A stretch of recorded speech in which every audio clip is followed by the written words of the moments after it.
আসসালামু আলাইকুম। শুরু করতেছি মহান আল্লাহর নামে, যিনি পরম করুণাময় ও দয়ালু। মানুষকে আল্লাহ তাআলা বানিয়েছেন সৃষ্টির সেরা জীব হিসেবে। তো আমরা আসলে মাঝে মাঝে ভুলে যাই যে আমরা আসলে মানুষ না অন্য কি। আসলে আল্লাহ তাআলা আমাদেরকে একটা লিমিট দিয়েছেন। আমরা মাঝে মাঝে তা অতিক্রম করে ফেলি। তার ফলে আমাদের একটা বিস্ফোরণ ঘটে। আল্লাহ তাআলা বলেছেন, তুমি তোমার লিমিটের ভিতরে থাকো। আমি তোমাদেরকে ক্ষমতা দিয়েছি, এই না যে তোমরা অপব্যবহার করবে।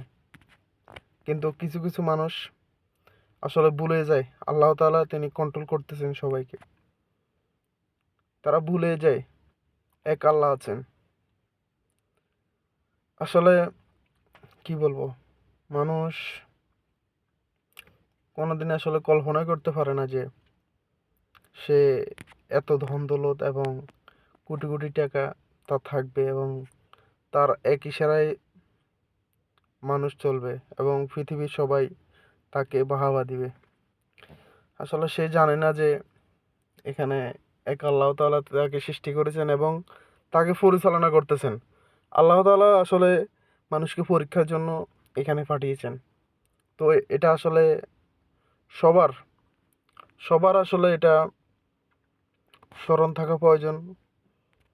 আমরা আসলে লিমিটের ভিতর থাকবো, কারণ আল্লাহ তাআলা আমাদেরকে সৃষ্টি করেছেন তিনি পরীক্ষার জন্য।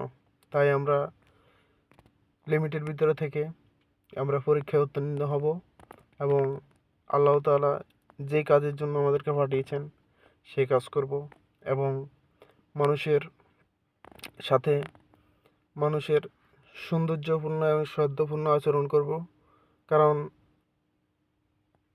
যেন অন্য কেউ সাথে আমরা দ্বন্দ্বে না পড়ি এবং দ্বন্দ্ব না করি। এই আশায় ব্যক্ত করে আজকের মতো এখানে বিদায় নিলাম। আল্লাহ হাফেজ। সালাম আলাইকুম।